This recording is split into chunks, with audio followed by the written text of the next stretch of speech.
নমস্কার, আমি কানাই রায়। ইনফো এডিতে আপনাদের সকলকে স্বাগত। আজকের এই ভিডিওতে আমরা আলোচনা করব প্রাক ইতিহাসের সমস্ত বিষয়। আজকের ভিডিওটি যারা যারা একাদশ শ্রেণীতে প্রথম সেমিস্টারে পড়ছো এবং যারা বিভিন্ন চাকরির জন্য ইতিহাস পড়ছো সকলের জন্য খুবই জরুরি, তাই সম্পূর্ণ ভিডিওটি অবশ্যই দেখুন। চলুন শুরু করা যাক। প্রাগ ঐতিহাসিক যুগ 20,000 BC to 300 BC। বন্ধুরা, প্রাগৈতিহাসিক যুগ বলতে বোঝানো হয়েছে ইতিহাসের ওই সময়কে বা ওই পর্বকে যখন মানুষ লিখতে শেখেনি, অর্থাৎ মানব সভ্যতার শুরু থেকে লিখিত উপাদান পাওয়ার আগের সময়টিকে প্রাগৈতিহাসিক যুগ বলা হয়। মানব ইতিহাসের বিবর্তনের ক্ষেত্রে প্রাগৈতিহাসিক যুগ খুবই গুরুত্বপূর্ণ। এই কারণে এই যুগকে সভ্যতার উষাকাল বলেও সম্বোধন করা হয়েছে।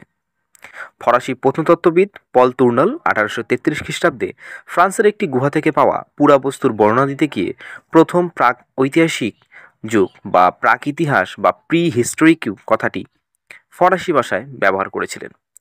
পরবর্তী সময়ে স্যার ড্যানিয়েল উইলসন তার লেখা archaeology and prehistory annals of Scotland রচনায় সর্বপ্রথম ইংরেজি ভাষায় প্রিহিস্টোরিক কথাটি ব্যবহার করেন।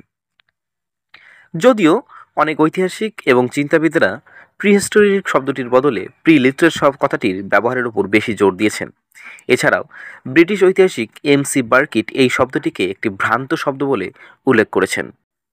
এই যুগের ইতিহাস জানার সর্বাপেক্ষা গুরুত্বপূর্ণ উপাদান হল বিভিন্ন জীবের জীবাশ্ম এবং তাদের ব্যবহৃত সরঞ্জামের ধ্বংসাবশেষ।